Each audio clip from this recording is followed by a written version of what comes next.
Bienvenue à l'atelier pour cette avant-dernière vidéo du challenge Un jour une décennie 1890. Aujourd'hui, nous sommes accompagnés par cette ravissante coiffure inspirée d'un tutoriel que j'ai trouvé sur l'internet, que j'ai reproduit, qui ma foi fonctionne très bien, très simple, très concis, très bien. Aujourd'hui, pour cette décennie 1890, nous allons parler de fête des fleurs. Comment je suis tombée là-dessus? Parce que pour certains d'entre vous, ça doit être normal. Mais pour les gens comme moi qui aient vécu pendant 25 ans dans le Finistère, ce genre de fête n'existe pas, tout simplement parce qu'il pleut tous les jours. Donc moi, quand je suis tombée là-dessus, j'étais choquée, je ne savais pas que ça existait. Mais je suppose que pour les gens de Nice ou du sud de la France, c'est tout à fait normal. Toujours est-il qu'en faisant mes recherches pour le challenge, je suis tombée sur un certain nombre d'affiches qui m'ont tapé dans l'œil. Et c'est de là que j'ai trouvé cette histoire absolument incroyable de la fête des fleurs. Les fêtes des fleurs, elles existent sous plusieurs noms. Fête des fleurs, cavalcade, on trouve également le nom de corso. Elles existent toujours aujourd'hui, notamment à Nice, où il y a énormément de... très certainement lié au fait qu'il y a une production de fleurs très importante dans cette région. Et les fêtes des fleurs atteignent leur apogée en 1890, partout en France. Ça a été très compliqué pour moi de trouver des faits historiques, des dates clés de ces fêtes populaires, tout simplement parce que justement, elles sont populaires et c'est jamais vraiment écrit quelque part en fait, c'est comme ci, comme ça, comme ça. Mais néanmoins, j'ai trouvé un petit peu l'historique d'une fête des fleurs très particulière qui sont celles qui se déroulaient dans la ville de Luchon dans les Pyrénées. J'ai retrouvé un petit peu l'histoire de la fête des fleurs à Luchon. On peut supposer que c'était globalement un peu la même chose dans tout le sud de la France et notamment dans tout ce qui est station thermale. On retrouve que la première fête des fleurs a eu lieu à Luchon le 19 août 1988 où en fait c'était un défilé de voitures, alors ou bien voitures à cheval ou bien voitures comme on connaît aujourd'hui, donc défilé de voitures fleuries et au cours de ces défilés il y a un jury qui va décerner des prix. Il y a un comité qui est créé pour l'organisation de cet événement. Il faut savoir également que la fête des fleurs, ça faisait partie de tout un programme de festivités qui s'étendait sur plusieurs jours, où il y avait par exemple du théâtre, des opérettes, des galas et également une fête des fleurs. La fête des fleurs, alors je parle de Luchon, là ça c'est sûr, mais je pense que ça s'étend également pour toutes les villes. Je n'ai pas envie de me projeter parce que je ne suis pas une historienne, mais je pense qu'on peut quand même franchir le pas. Les fêtes des fleurs, c'était un outil de distinction sociale, c'est-à-dire que les gens qui défilaient, c'était des gens de classe plutôt aisée. Et c'était pour eux l'occasion de mettre en avant leur statut par le biais par exemple de leurs automobiles. Donc ils se mettent en avant dans leurs automobiles, ils se mettent en avant en montrant toutes les fleurs qu'ils peuvent déployer. C'est donc un petit peu l'élite qui se montre. Et pourquoi je pense ça également? Parce que comme je le disais, la fête des fleurs,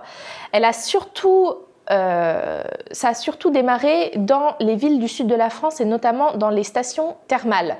Parce que à la fin du 19e siècle, le thermalisme, c'est vraiment en vogue et ça attire beaucoup les classes sociales très aisées, l'élite, la bourgeoisie parisienne qui descendent dans le sud de la France pour se reposer. Et en fait, finalement, c'est un petit peu une fête qui a été mise en place afin de distraire ces vacanciers. Petit à petit, en fait, la fête des fleurs, elle s'étend dans tout le sud de la France, donc notamment Nice, notamment Pau, on a parlé de Luchon. Et en fait, ensuite, elle va s'exporter dans tout le reste de la France, dans toutes les grandes villes françaises, telles que Paris, Rennes, Bordeaux, Nancy, etc. De 1890, il n'y a pas encore beaucoup d'images parce que je pense que la photographie n'était pas encore assez développée pour obtenir de belles images de ces défilés qui allaient très vite. Par contre, j'ai énormément de photos qui datent des années 1900. Je pense que c'était quand même grosso modo un peu la même chose. Donc pour certaines des images qui vont illustrer cette vidéo, il y aura des images de la décennie 1900, mais il y en aura également de la décennie 1890. Moi, j'adore. Je suis fan. J'adhère au concept. J'adhère. Je signe. Non mais en même temps, quand on voit ça, je suis désolée. Mais enfin, c'est quand même prodigieux. Moi, j'adore. Donc, c'était en fait la fête des fleurs. Ça consistait en un défilé d'automobiles fleuris. Alors, et chose étonnante, c'était des autos électriques pour la plupart. Je ne savais même pas que ça se faisait à l'époque. Mais il y avait... Alors, au départ, c'était surtout des voitures à cheval. Il y avait également des voitures tirées par des bœufs. Et petit à petit, en fait, on a intégré les véhicules motorisés. C'est gorgeous. I'm sorry, but it is gorgeous. Ça foisonne de fleurs. Je fais comment pour lire mes notes? Gnocchi. Les fleurs donc les plus utilisées, on a beaucoup de roses, beaucoup de pivoines qui vont faire du volume, beaucoup d'œillets, du lys et également pour les plus chanceux d'entre eux de l'orchidée. Là, on voit le landaulet électrique de Madame Chiquita, prêt à partir pour la fête des fleurs. Décoration de pivoine, lys et hortensia bleu. Ça devait être très beau. Donc là, on a aussi bien des photos de Paris, de Pau, de Monte-Carlo, etc. Et puis, il y a les chars. Alors, je vais appeler ça des chars. Hein. Il y a les chars de fleurs qui sont un peu extravagants. J'ai nommé ce chapitre l'extravagance parce que je ne savais pas comment l'appeler. C'est-à-dire que non seulement ces femmes, beaucoup de femmes hein, qui participent, non seulement ces femmes décorent leur voiture, mais en plus, elles vont plus loin. Elles construisent des structures pour donner des formes à ces fleurs. Par exemple, ici, on voit au défilé de Bois de Boulogne l'aéroplane de Madame Arlette d'Orgères, I'm in love. Ici, nous voyons à Nice un temple grec fait de fleurs. Personal favorite, le chat sur le toit. J'adore. Le chat fleur sur le toit, I'm in love. Ici, gorgeous parasol fleuri. Le cygne, ici on est à Nancy. I'm in love. I'm in love. Troisième sous-partie de notre chapitre Fête des fleurs, il faut savoir que la Fête des fleurs, c'était aussi un événement très ludique pour les enfants. Et donc, on retrouve beaucoup dans l'iconographie de photos d'enfants s'amusant. Là, on a ces petits enfants dans un carrosse tiré par un poney, c'est ravissant. Et alors, si je peux me permettre, quand on fait des recherches iconographiques, on travaille beaucoup avec des cartes postales. Et ce qui est génial, c'est qu'on a souvent le recto, mais aussi le verso. Et là, j'ai pas pu m'empêcher de ne pas mettre cette carte postale. Cher parrain, mon cher parrain, je ne suis pas encore sage, mais je vais tâcher d'être sage, car c'est bientôt la Saint-Nicolas. Henriette, remplie de fautes d'orthographe, mais c'est juste trop cute. Petit char avec une chèvre, j'adore. Parmi ces... la fête des fleurs, comme je l'ai dit, elle se compose d'un défilé, d'un jury qui va décerner un prix. Mais il y a également autre chose. Ça, pour moi, ça me dépasse. Moi, je ne savais même pas que ça existait. Un truc, ça s'appelle la bataille des fleurs, qui consiste à se jeter des fleurs, les uns sur les autres. I'm in love du concept. Et si vous avez bien tout suivi, vous savez qui a instauré la première bataille des fleurs à Nice, et c'est Monsieur Nolwenn. Tu n'as pas suivi. Alphonse Karr. Alphonse Karr, I'm in love, qui a participé à l'écriture de... Les fleurs animées. Yes. Donc c'est lui qui met en place la première bataille des fleurs à Nice. Alors, j'ai pas retrouvé le document sur lequel j'ai lu ça, donc ça n'a aucune espèce de valeur ce que je vais dire, mais je vais le dire quand même parce que je suis sûre de l'avoir lu.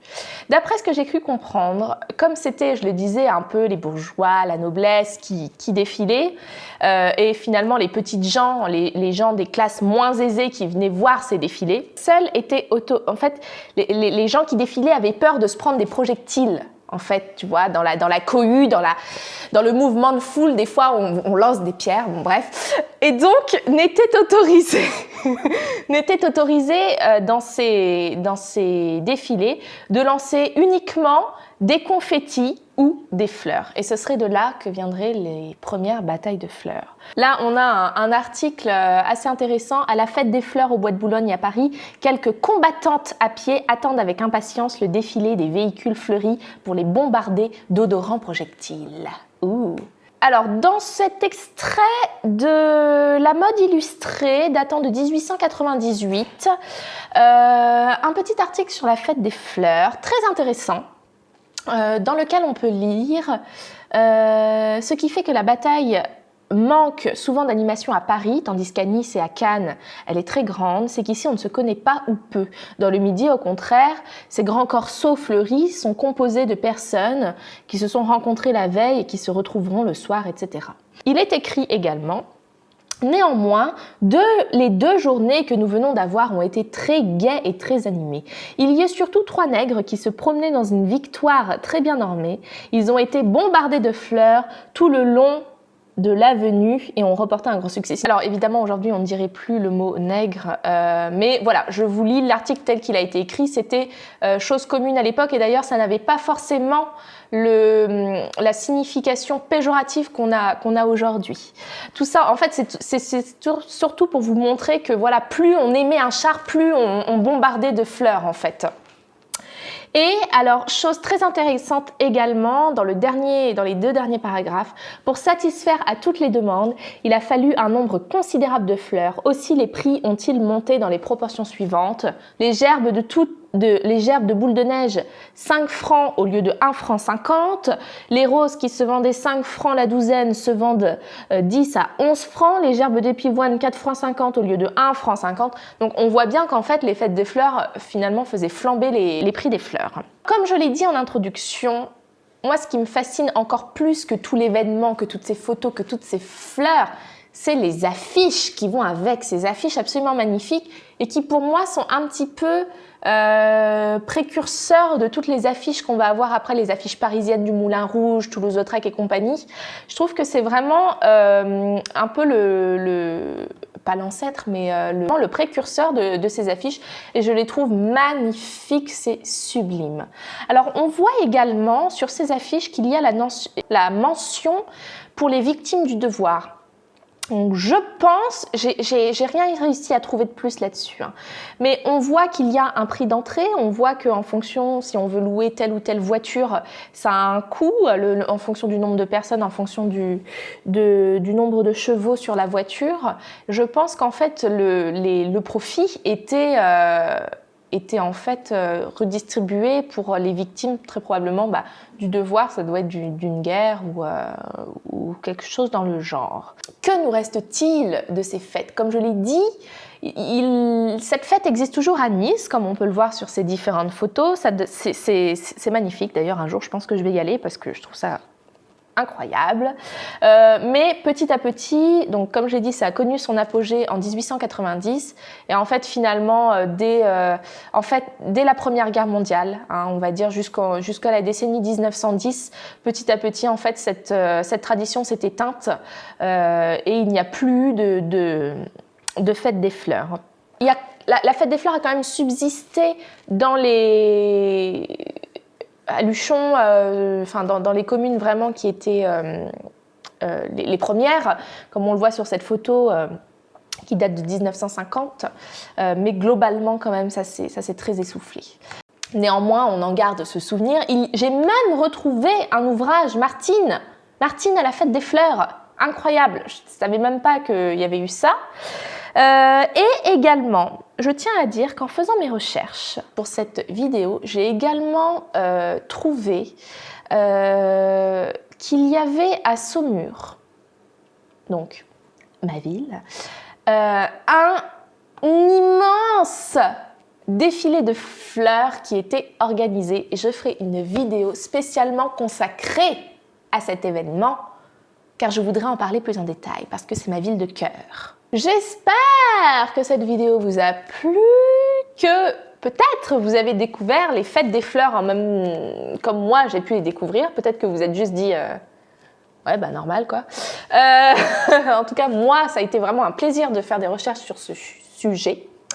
Nous nous retrouvons demain pour la dernière vidéo du challenge Un jour une décennie 1900. À demain, bye bye.